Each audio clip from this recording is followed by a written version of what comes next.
Okay, brace yourselves. Today we're going to talk about some subjects that don't always come across as socially acceptable. But this isn't necessarily unusual for this show, nor is it unusual for today's guest. Alexandra Harbushka, my business BFF, joins us to talk about her new podcast and her new community called Life with Herpes. Alexandra is special to me because not only are we business BFFs, but we're in a podcast mastermind together with a couple other podcasters who are friends as well. And I'm helping her be brave with this brand new, somewhat terrifying new project of Life with Herpes. And I knew, because she's deep in the thick of it, I thought that she would be perfect for our show because she's facing bravery all the time with this new project. And you guys might find it interesting.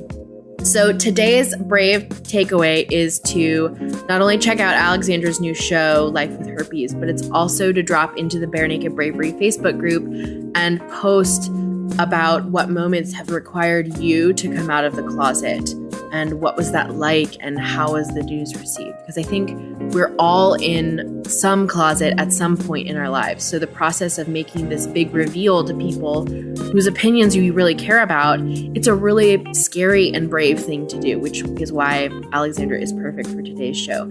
So without further ado, I'm going to give you Alexandra Harbushka, who's going to tell you all about it.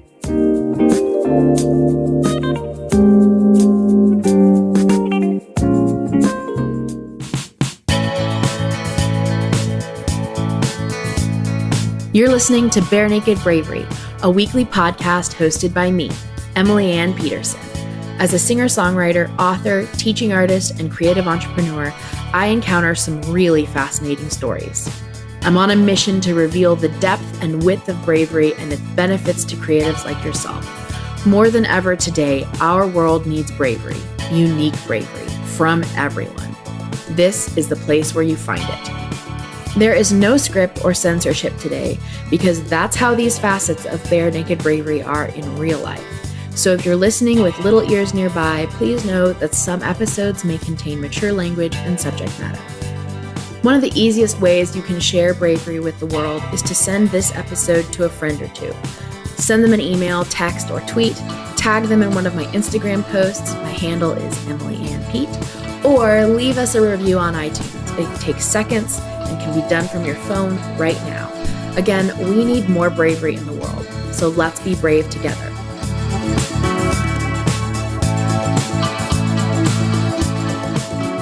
Okay, are you ready for some Bare Naked Bravery? I'm ready. Alexandra Harbushka is here. She was my podcast teacher. I love that. It's fun. And I've been waiting for the day that I get to have you on this show, not just because you're my podcast teacher, because you helped me do something brave, like put out a podcast, but because I'm also helping you do something brave right now with your own new podcast called Life with Herpes. And it's so fun to be working on each other's projects and on each other's bravery. And I thought that it was just a perfect time because we're in the thick of it right now. We are. Yeah. We are. It's fun to be here with you because, okay, so guys, Emily Ann and I are friends. We have chocolate dates. Like sometimes we'll text each other and say, oh, we're having chocolate. So we're friends, but it's fun to be here in a professional interview. Like we're just talking about, because we talk about stuff all the time. Totally. Yeah. We're business BFFs. And we're also in a mastermind group with another couple other podcasters too. Mm-hmm. So, and I know that on Bare Naked Bravery, we talk a lot about getting together with your colleagues and doing a mastermind group and how that's really important to have accountability to do brave things. But you and I are also working one-on-one on each other's stuff and helping each other get this shit out there. So, and it's not shit, it's really good shit. It is. The shit's hitting the fan in a good way. Yeah, that's the idea. So give everybody a little overview of what your new podcast is and why. Okay. Yeah, why? What? So it's so funny when I say Life with Herpes and people go, well, first of all, they go, oh, what do you do? Oh, I have a podcast. And they go, oh, cool. That's so rad. Like, what is it about? And I have to like, okay, just take a deep breath before I tell you. And I go, it's called Life with Herpes. And they all go, wait, what? Wait, herpes. Like it's something that you're not even supposed to use the word herpes, right? It's like this crossed off the list of a word you ever want to say for whatever reason. So yes, my podcast is Life with Herpes, and it was a slow journey for me to get to Life with Herpes. I had another podcast, Sex, Money, Food, and we would talk about obviously things pertaining to sex, and I would never like jump in there. I would never share I'd never crack open the onion or peel back that onion. And I just was so scared that it would put salt in my own wound because I was still healing on some level from herpes. Yeah, because newsflash, you guys, Alexandra has herpes. Oh, yeah. I always feel like that's kind of the obvious, but I realize that people actually do ask, so do you actually have herpes? Yes, I actually do. So let's go back into that. So how old were you, or how many years ago was it that you first acquired this diagnosis? So that's interesting. So I have both. I have HSV1 and HSV2. What that means. Yeah, please tell me what that means. Yeah, what that means. So HSV1 is herpes simplex virus 1, which is typically associated with oral herpes. So it's around your mouth. And we in society or culture, or to make it not sound so harsh, we sugarcoat it saying, oh, it's a fever blister, or it's a cold sore, or I have a crack on my lip, or whatever. I have HSV1. Yeah. Yay. Well, not yay, but yay. But yeah, no, I got. Yeah. So 2 out of 3 people actually have that HSV1, which is a lot of people.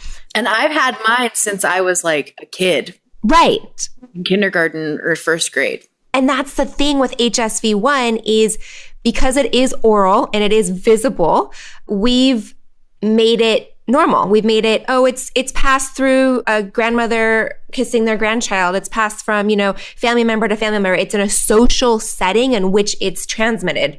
Where HSV2, which is herpes simplex virus 2, is genital herpes, or commonly known as genital herpes. And that's not something that is socially passed, right? It's not in a social setting. Maybe it is, but typically it's not a social setting that's passed, right? And we've stigmatized it to a sex. It is associated with having sex, and it's associated with being promiscuous, and it's associated with being irresponsible. And we've tied all of those negative connotations to genital herpes. So to answer your question, and I think, also something really clear I want to make sure I mention about HSV1, HSV2, just because you have, let's say, oral herpes on your mouth doesn't mean it's HSV1. It could be HSV2. Vice versa, just because you have genital herpes, it doesn't mean that it is HSV2. It could be HSV1, because we do a lot of activities that go back and forth. So oral sex, things like that, and they get passed. So 1 out of 6 have HSV2 and 2 out of 3 have HSV1. So that's just kind of my... 1 out of 6, so 1/6 has HSV2, and 2 out of 3 have HSV1. Yeah. Wow. Okay, so there we have it. That's the herpes, the nitty gritty on herpes. But you started the show because you wanted to bust some of these stigmas from HSV2. That's what I wanted to say too. So when I found out I had HSV1, it wasn't that big of a deal. Like I was 20 years old. I was coming home from a date. The guy kissed me. I didn't really want him to kiss me, but he did. And 2 days later, it's in the emergency room because I was so sick, right, from the virus. So, and everyone goes, oh, it's okay. No big deal. It's just no big deal. Like, oh, you have herpes of the mouth. No big deal. Okay, no problem. Everybody has it. Getting HSV2, genital herpes, you literally see all of your dreams go out the door.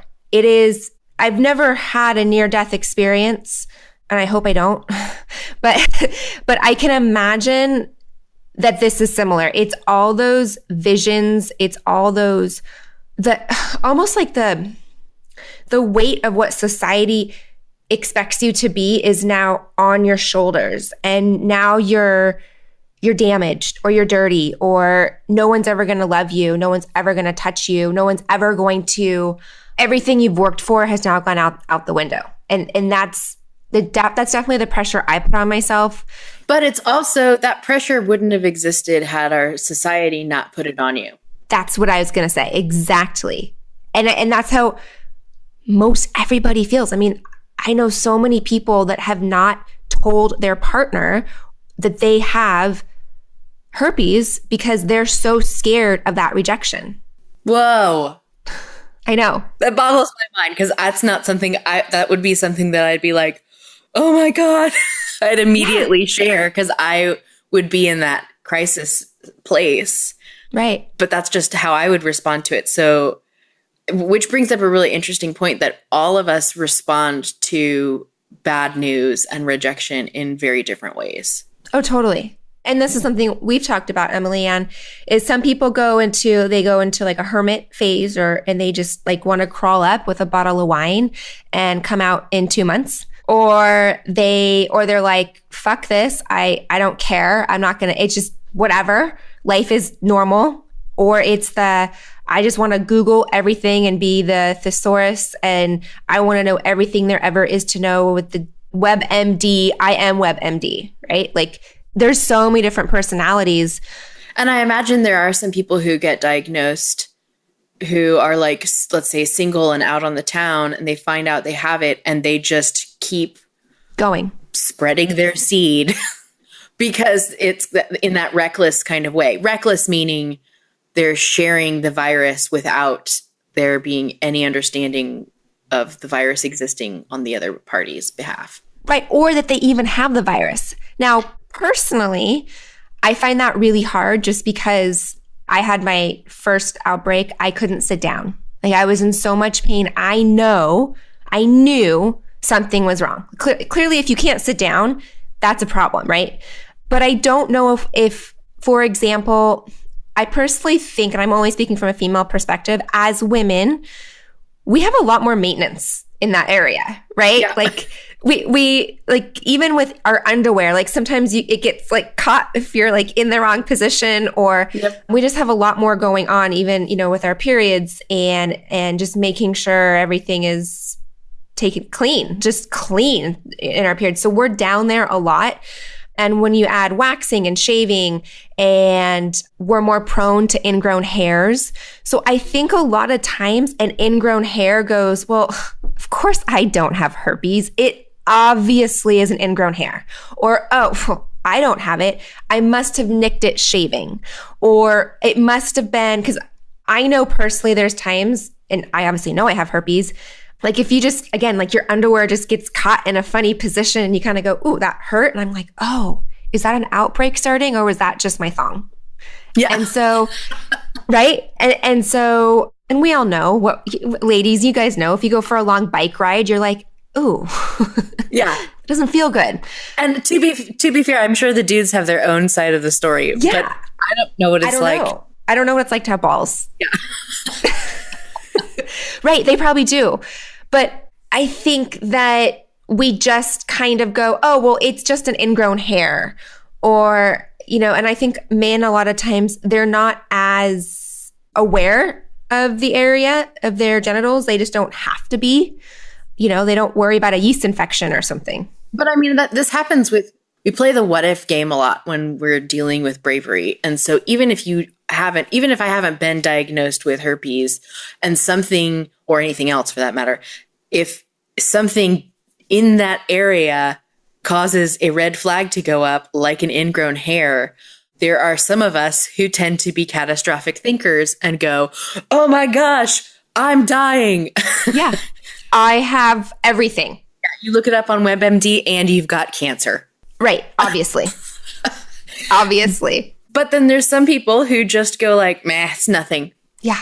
Yeah. I can remember that actually brings up, I was in a sorority and I lived in the sorority house. I got tongue twisted on that first sorority. Anyways, I lived in the house And it'd be so funny because you'd hear like a girl like, oh my gosh, is it an ingrown hair? Is it herpes? Someone come look. Like, and we'd be running down the hall to be like, okay, no, that's just an ingrown hair. You're fine. Like, and it would just be so funny because we'd all run and be like, no, you're fine. Like, but who knows at this point? I don't know. We all diagnose it as an ingrown hair because nobody wants to have herpes. So, okay, so you have herpes, and how long you got it when you were 20, 25? So I got, the oral herpes at 20, and I got genital herpes at 28. Okay. Mm-hmm. And here's something that's also interesting about herpes, and a big myth that people think if you don't have an outbreak, you can't pass it. 70% of transmissions occur without an outbreak. Wow. That's a lot. I mean, that's pretty much in my book, that's guaranteed. That's like 100%. That's passing in school. That's passing. You passed. Yeah. So that's something to really think about. Like you were using the example earlier, Emily, and saying, people, if they have it, they just continue to just go on with life and whatever. Right. They may not realize that they can pass it even though they don't have an outbreak. Right. And that's huge. That's huge to know that when you do have herpes, that's a conversation you need to have with your partner. Right. And they need to be aware of that. Right. So you were diagnosed with genital herpes when you're 28, and then you live, like, what was it like to get that diagnosis? Horrible. Who gave it to you? I mean, not who gave you the diagnosis, not who actually gave it to you. It was someone that I knew, someone that I trusted, someone that I had known for a very long time. And we decided to take the relationship to the next step. Like, all right, should we do this? Okay, we'll do it. Like, are we? Where are we? We're friends. But anyway, so we decided to take it to the next step, which is sex, which is totally normal. Every relationship, in my opinion, if you're romantically together, you should be having sex. So we decided to do that. And it was like Memorial Day when we started sleeping together. And it was the weekend before 4th of July that I got herpes. So it wasn't very long. It was... And you got your first outbreak that weekend, you said? Yeah. Wow. So, and then how did you know it was herpes? I didn't think it was Of course I didn't think it was herpes, right? And nobody thinks it's herpes, especially when it's somebody that you know, especially it's somebody that... Because I had this conception of this... And we all do this. We go, this will never happen to me because I don't fit in this, or this category, whatever it is, right? And so I never thought it would happen to me because I never thought the guy that I was dating would have it because he didn't fit that mold in my mind of somebody that would have it. Right. So again, I never thought it was herpes. And I had such a bad yeast infection when I went in. I go to the doctor. I'm like, I have a really bad yeast infection and it's so painful and I can't sit down. And she goes, okay, well, let's take a look, let's see what's going on down there. And she goes, I don't think it's herpes, but I'm going to go on ahead and test you just to make sure. I think it's just a really bad yeast infection but I'll just go on ahead and do a swab. Because when I had gone in, it was really, really, really in the early stages, meaning I did not have blisters yet.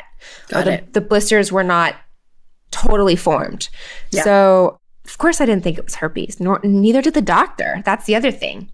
And so she did the swab, and it was on like a Tuesday, Wednesday. And I remember on Friday before 4th of July, I got the phone call. And it was a phone call. Was it a voicemail, though? Because sometimes they leave a voicemail. Okay. Yeah, sometimes they do. Phone call. Do you remember where you were standing, where you were sitting? I was driving. Oh. I was driving. Yeah, oddly enough, it was on my old street that I lived on, which is really funny. I was driving. I was in La Jolla, and I had this really great dress on. I just remember the dress. It was this Tiffany blue turquoise, like silk dress that was darling. And yeah, I got the phone call. And then, what did they tell you? She just says, "Hi, Alexandra. It's Dr. So and so, and yeah, I'm sorry to tell you, you have herpes." And I remember going, "No, what? No." I'm like, "Well, yes, I have oral herpes, but I don't have genital herpes." And she's like, "Yeah, unfortunately you do." And tell me again about your sexual history. Do you have, someone new in your life? And I said, yes, about, 6 weeks or 2 months or whatever. And I was just tested before dating him and I was negative. And she said, yeah, it's him. And I said, are you sure it's not, I haven't had this for a long time, or it could have been someone else? And she goes, no, it's typically 2 to 14 days of an incubation period. And if it's a new partner, wow. So you not only had to deal with just the diagnosis, you also had to deal with the ramifications of that within your relationship, within your new relationship. Mm-hmm. So here's this guy that you thought you knew and who you thought you trusted. And then he gave you this thing. Yeah. And he swears he didn't know he had it. I don't know. I can only listen. Like you said, it's a total possibility that's the case. Yeah. I mean, he may have had no clue, or he may have known. I will never know. Only he knows. Mm-hmm. And the other thing too was, for this relationship, it was one of those, when you're dating someone, or it doesn't have to be dating. It could be, I don't know, going to lunch with somebody. It could be going to get a new job, whatever it is. If you're not 100% like, I am so stoked about this and this is the best thing that's ever going to happen in my life, then you really shouldn't be doing it. And with him, he was a great friend, great friend. But our relationship as girlfriend, boyfriend was not good. That was a bad relationship, right? Yeah. And I was really hesitant, like, do I go there? Do I not go there? Do I go there? So that was the other thing too. I realized I went somewhere that I wasn't really sure about, and now I have herpes. Like you were punishing yourself for making this choice that you kind of knew deep down you probably shouldn't have made. Exactly. Oh, totally. You totally know deep down, but you either don't want to listen to it, or you're lonely, or it's convenient. Those are two big ones why I think so many people stay in relationships, is they're lonely and it's convenient and the old shoe fits and it feels good. And I had both things. Like, to go back to that relationship, it was a rocky relationship. Herpes played a big part in it, but it was already rocky to begin with. Yeah. So it just threw in. It put everything, like all the handwriting on the wall, and a lot of, it was tough. We can go into what it was like the week after, the month after, which I'm sure was pretty difficult. But as we were talking before we started recording, the telling your partner that you have herpes ties very closely to this telling the world that you have this brand new podcast called Life with Herpes. Yeah. Yeah. Because telling your partner is one thing, but telling the world that you, in a not so subtle way, that you have herpes, that's a pretty big deal too. So how long did that process take for you to get to the point where you're like, you know what, this is something that I need to do for the rest of the world? Because you were 28 when you yes, first I'm 34 now. So there's two people that come to mind when you're asking this question. When I found out I had herpes, my best friend from college was in San Diego. She comes to San Diego every year, and this is July, and it was 4th of July, and they come every July. And I was with her, and we were down at the beach, and she just said, Alexandra, you can do one of two things. She goes, you can be a victim to it, or you can change the world. And I was like, this was right after you got diagnosed. This is like 2 weeks. Yeah. Wow. I actually have a picture of that night. And it just popped up on my, like your Facebook, like this happened many years ago. It just popped up. It's so funny. And I remember thinking to myself, oh, fine. Like, I've had several responses to that kind of thing, especially I've got a good girlfriend back in Tacoma who there was one day where I was sending her a bunch of texts, just like victim-y text, just like, and this happened, and this happened, and oh my gosh, when is everything going to turn out my way? Gosh, nothing's going to, and her response was like, you know what? You're pretty scrappy. You're going to figure it out. And I was so angry and satisfied by that answer. Yeah. Yeah. Because I was like, oh, God damn it. You're right. I am going to figure it out, but I have to. Yeah. And that grieving has to happen, of course. Totally. But, you're a fighter, Emily Ann, and I'm a fighter. And yeah, so she's like, you can change the world. And I was like, really? Well, how? And she's like, you'll figure it out. I don't know. You'll figure it out. And I remember I always stayed, you kind of file that one away. And I was always thinking to myself, well, how am I going to tell people I have herpes, or how am I going to change the world with herpes? That means I have to tell people I have herpes. And I'm like, ooh, I don't want to do that. And then that would go away. And then a year would come up, a year later it'd show up. And you know how that little feeling shows up in your stomach, and the more the more pronounced it is, the more you have to do it. Yes. So it was actually this year, 2017, it was in February, I was speaking at a podcast conference, and it was about self-love. And so I wasn't, of course I wasn't going to mention I have herpes. And I was practicing my speech, and my fiance goes, Harbush, you got to tell your story. And I was like, he calls you Harbush? Yeah. I was like, Harbush, you got to tell your story. I'm like, which one? Trying to be all not obvious to it. He goes, the fact that you have herpes. I was like, okay, really? He goes, really? And you're like, okay, fine. So anyways, I told the story for the first time publicly, and I had never publicly said it, and it felt good. It was in a speech. It was with a room of, I don't know how many people. So it was pretty contained. And it's a big difference from saying it to one person, saying it to a handful of friends, saying it to a room, opposed to saying it on a podcast, or saying it on social media, or saying it in a way that is just, right.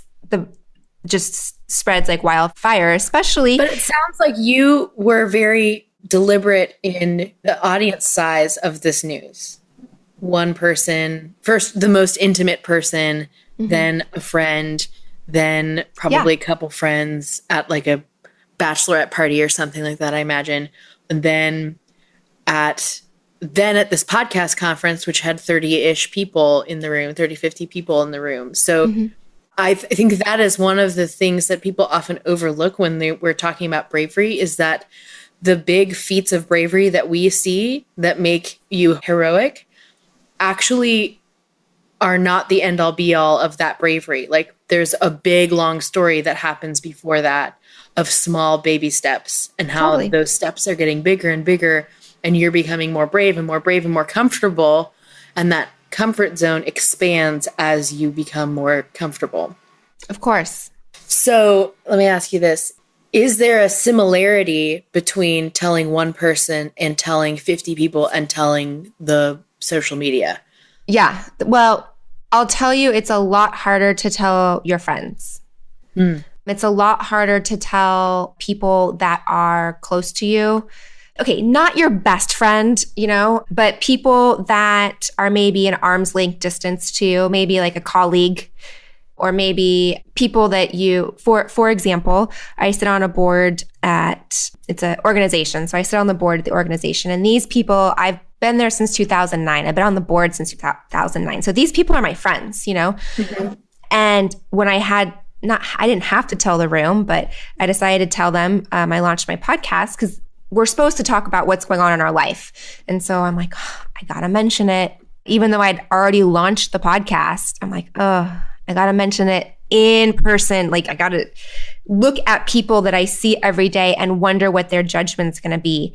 So that is more challenging to tell people that are, your best friend's always going to be there and they're not going to judge you. It's more the judgment, I think. There's risk. Yeah. There's more risk involved. There's no risk involved with telling your best friend who is going to accept you anytime. Right. But there's more risk in telling someone who you have a personal stake in that relationship. Right. You might lose something after telling them. 100%. And it's also interesting too. I've told people, and I've been like sitting in a booth, like a restaurant booth, and we've been touching, and I've told them, and they like move away after you tell them, like they stop touching you. And I've just noticed those signs. It's really interesting, again, to tell a room, half the people are in utter shock. The other half are like so sympathetic because they have it too. And the other are like, ew, that's gross. I divided that not correctly. I said half, half, half, and half, but you got the point. Those are the three shockers that happen. And it is wild. So I'd say, yeah, it is. Talking about it on a podcast is really easy. I'm talking to a computer screen. Talking about it to my best friend is really easy. Talking about it to my fiance is really easy. It's when you mention it, it takes you back to, I think, again, women had it worse than men, but the Mean Girls, whatever year that was, for me, it was 6th grade. It takes you back to those girls, and you're like, oh, are they going to just completely like stab a knife in my back right now? Yeah.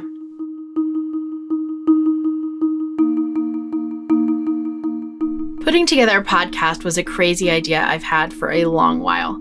One of the reasons I put it off so long was all the details, scheduling, to-dos, emailing, and editing processes required to publish a single podcast episode. It's a lot of work, but it's worth it. And Trello might be the single reason why you're listening to this podcast right now. It helped me set up a simple way to visualize the production process of every episode. And I'm a visual learner, so spreadsheets don't always do the trick with me. Trello will help you manage any project you've got going on. Family grocery lists, working with your assistant, brainstorming ideas, collaborating on that film project, or researching that ant farm hobby. Trello is simple on the surface, but has everything you need to get stuff done. Post comments for instant feedback, upload files from your computer, Google Drive, Dropbox, OneDrive, add checklists, labels, due dates, and so much more. And the notifications make sure you always know when important stuff happens. It's free, and you can sign up by going to barenakedbravery.com/Trello. TRELLO.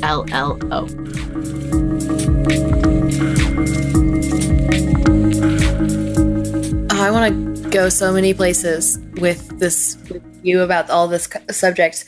I want to just tell you guys that I'm in a group, a podcast group with Alexandra and a couple other podcasters. I had the joy of witnessing this, like her put together these two and two, like, oh, the main part of my story is herpes. And I think to backtrack a little bit, just a little bit, you had this podcast called Sex, Money, and Food. So you were close to the subject, but not directly speaking to the subject.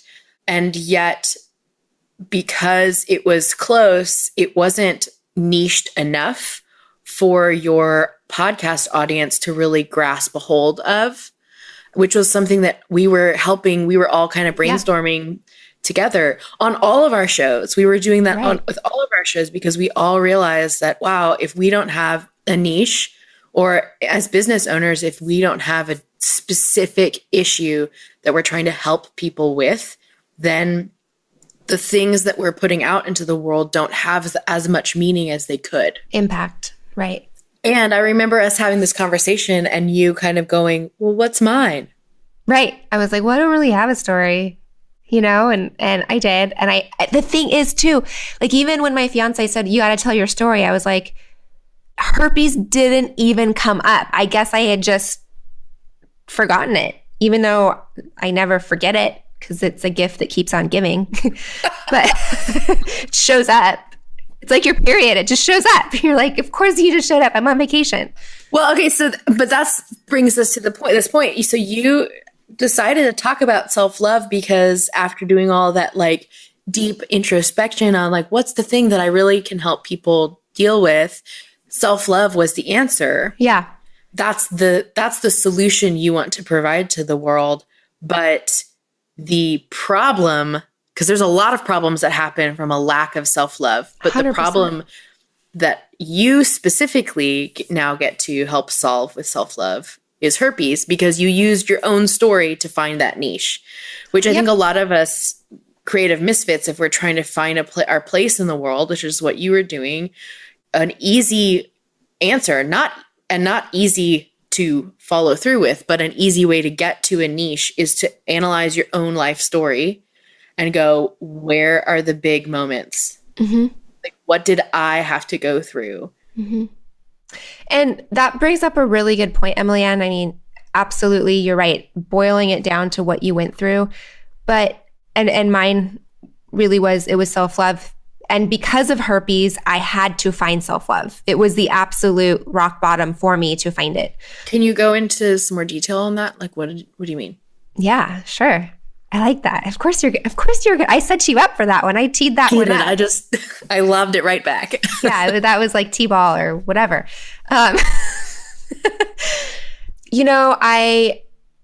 the time I was in debt. I had a lot of debt. I had to move home. I had horrible, horrible acne, which if you look at it from a naturopath way, that means that there's shit going on inside you that has to physically get out. I was struggling in my job. I was really good at my job, but because I was in this relationship that wasn't healthy, and it was just like trying to catch air, like doggy paddling, trying to catch air. And I had my heart broken, and I had some bad relationships that left me completely, I mean, I always landed on 2 feet, but just almost just scarred, or like, why me? And why is this happening? And why do I not make more money? And why do I have to move home? And why is everybody else getting married and I'm not? Or just whatever pity story I told myself. And I looked bad too. I mean, I looked bad, and you could see it. And when I found out I had herpes, and I got through, you get through the digestion phase of it, and I realized, all right, I got to get my shit together. I got to pay off all my debt. I stayed in the relationship far too long than I should have, truly believing that no one would ever want to love me again because I had herpes. That took about 2 years before I could 100% move on. And when I started doing self-love, I thought to myself, okay, I am angry. I'm pissed off. I couldn't even stand to look at men. Every man in my mind was just a bad, like they stand you up, they cheat on you, or they break up with you, or they whatever, right? And I thought, okay, I got to start with love. I have to get love. And if I can't love myself, nobody's going to love me. And so you'll laugh. So I would read, I was like, okay, well, if I'm going to have love, then one of the things that we do is we eat, right? So when we eat, you're physically putting food in your body. And I'm like, well, what if I mentally put love in the food that I'm eating, and I eat the food? And so I'm really putting love in my body. And I thought, okay, I'm going to amp this up. I'm going to read Shakespeare while I'm eating. Like, I'm going to read. I'm not laughing. I actually think this is a pretty great idea. I mean, now I'm laughing because I think it's a pretty great idea, but I still think it's a pretty great idea. I mean, we nourish our bodies with food. Why not nourish our body with like word infused food? Why not? Well, here's the funny thing is, so I'm like, okay, Shakespeare, he's a pretty romantic guy, right? So I'm like, okay, which one do I read? I'm like, Romeo and Juliet. That's like the most romantic one ever. And so I'm reading Romeo and Juliet, like eating my sandwich or whatever. And, Romeo's dying for her, like she's on the little balcony thing. I don't remember what part I was reading, whatever. And I put my sandwich down, and I'm like, this is bullshit. This is absolute bullshit. Like, no man is going to like bend over backwards for you. No man's going to die for you. Like, this is just made up, hopeless romantic bullshit thing ever. And I immediately got an outbreak within like the hour because I was so pissed off. And I thought to myself, okay, I have a lot of work to do. A lot of work to do on this one. So little by little, it happened. And so, I mean, well, so I have herpes 1. Uh-huh. And what I've noticed is, and also I have this essential tremor in my right hand, which both the herpes and my tremor get really bad when I'm really stressed out. Interesting.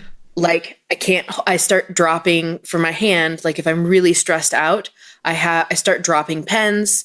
I start knocking things over that I shouldn't be knocking things over, that I normally would be able to stabilize. And it's really frustrating because I'm stressed out about something else, usually.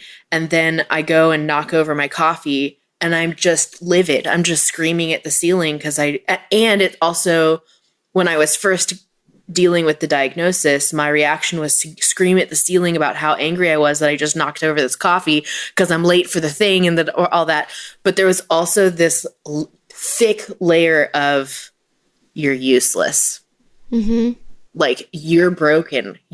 Like you're never going to be like, say goodbye to your coffee mugs because you're never going to drink coffee ever again. You're never going to have a hot beverage again because this is why we don't have nice things, kind of a thing. You tell yourself that story. Oh yeah. But, and then with herpes too, like I get it when I have too much sun, too much stress, too much sick, too much, there's another S that how I remember too much, like sweet stuff, like sweet chocolate, peanuts, that kind of thing.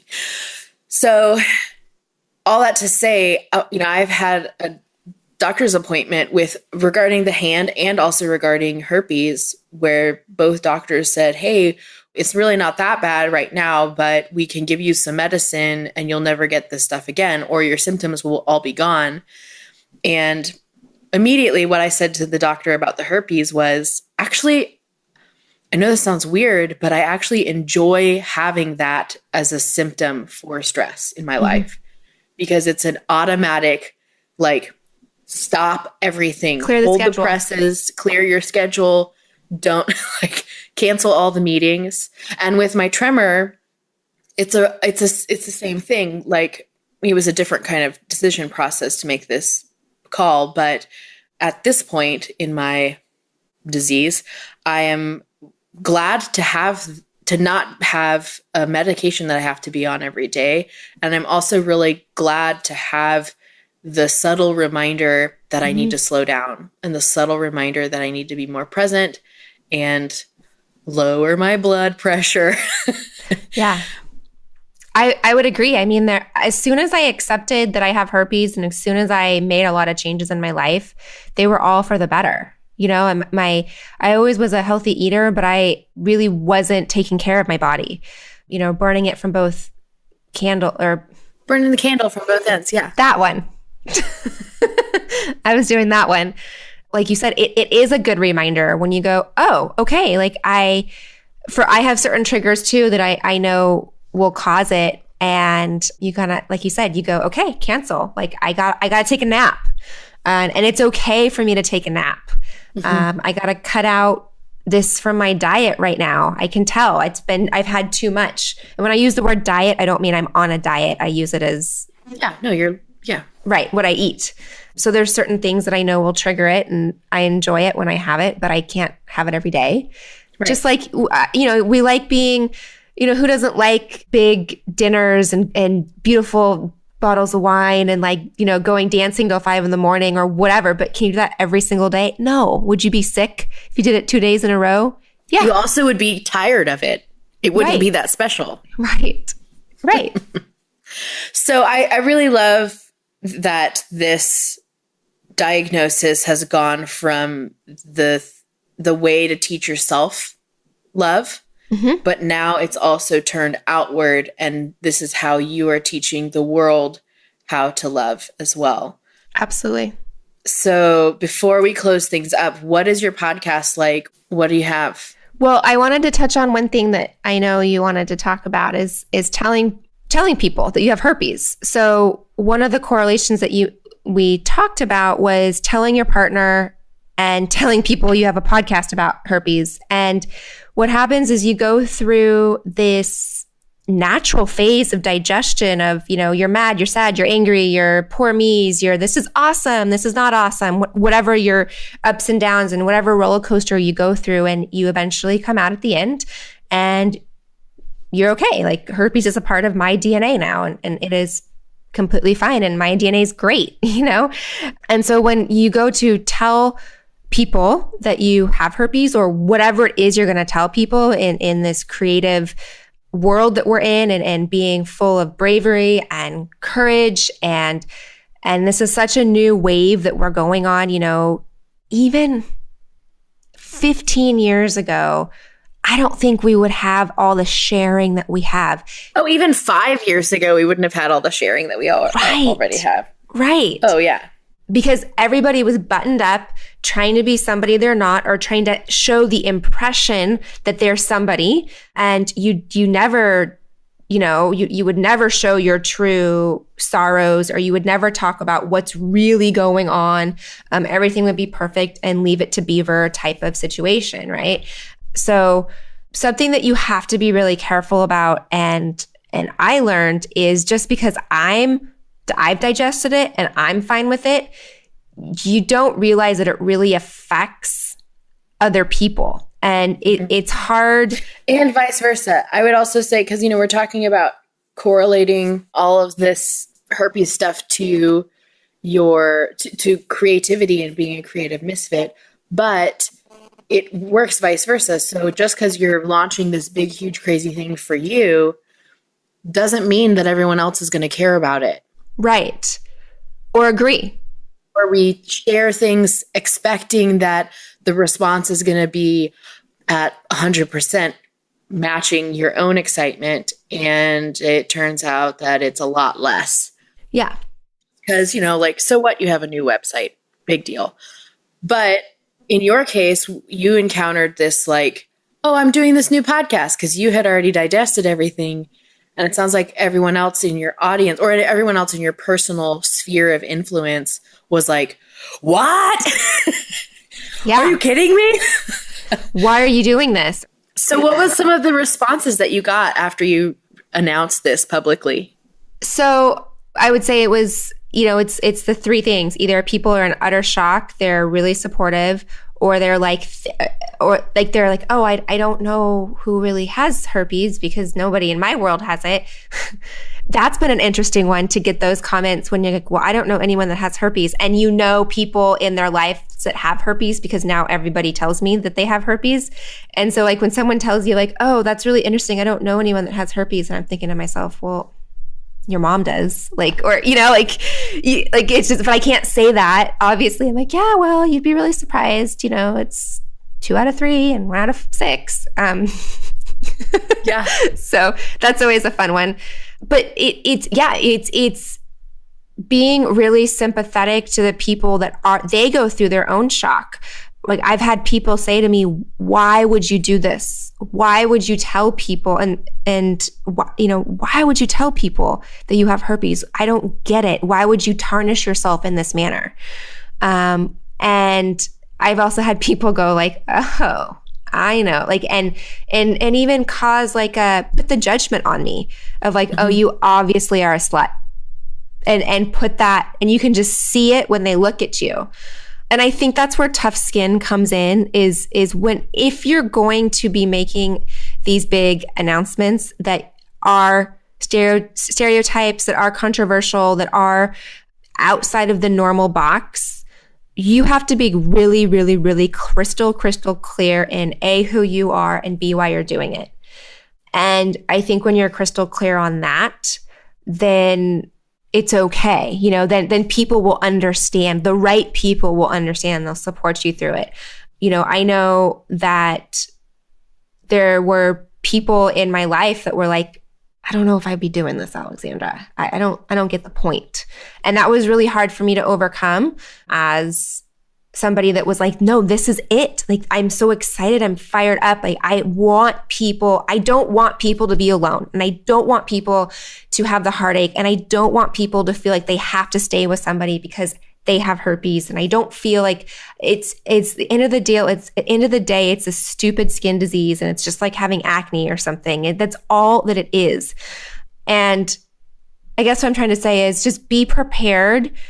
Tell the important people in your life and why you're doing it, and just be prepared and be prepared for that. With that being said, I have not had backlash. I have not been called anything to my face, nor have I been tarnished, nor have I been, the blacklist. You can't be on that. Alexandra can't come or she can't use our bathroom, or I've never been treated in that way. It could happen. You don't know, but it's challenging when you are dealing with a stereotype that is different for different people and different for different demographics and different, like, I don't know what, let's say the 10-year-olds now, what herpes is gonna be like when they're in their 30s, but you can look at people in their 30s now, it's a different disease than people that are in their 40s and people are in their 50s and people that are in their 60s. You know, it's a different disease. Socially, I guess. It's the same stupid virus, but it's socially different. Right. Now, if you have herpes and you're listening to this and you resonate with some of the things that Alexandra is talking about, then I encourage you to go check out her new podcast because it's really great. She goes into a lot of some of these, because there's a lot of subjects that we could dive in. We could be here all day. Oh my gosh, so much.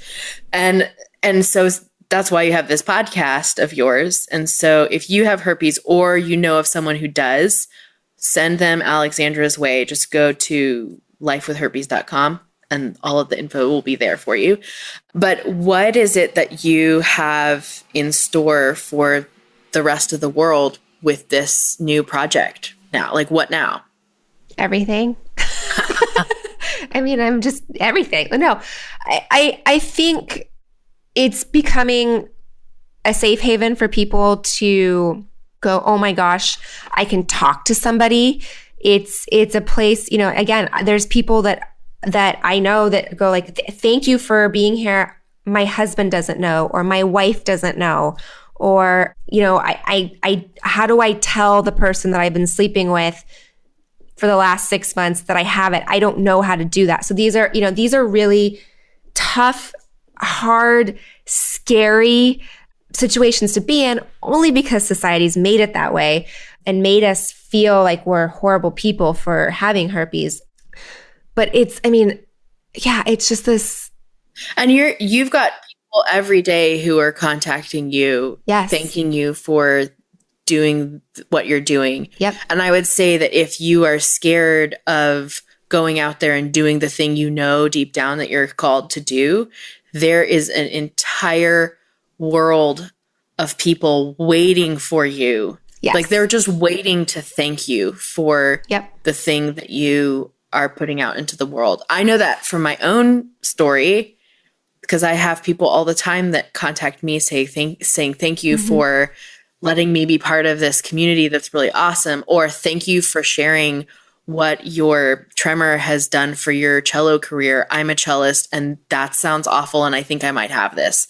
And I've had other similar things where people just turn around and go, thank you for being brave, because I really needed to hear that, or I really needed your bravery. So absolutely. Yeah. I mean, it's just everybody, our stories are not that different, right? I mean, really. And somebody is going to resonate and go, oh my, like you just said, Emily Ann, oh my gosh, I have a tremor too. Thank you.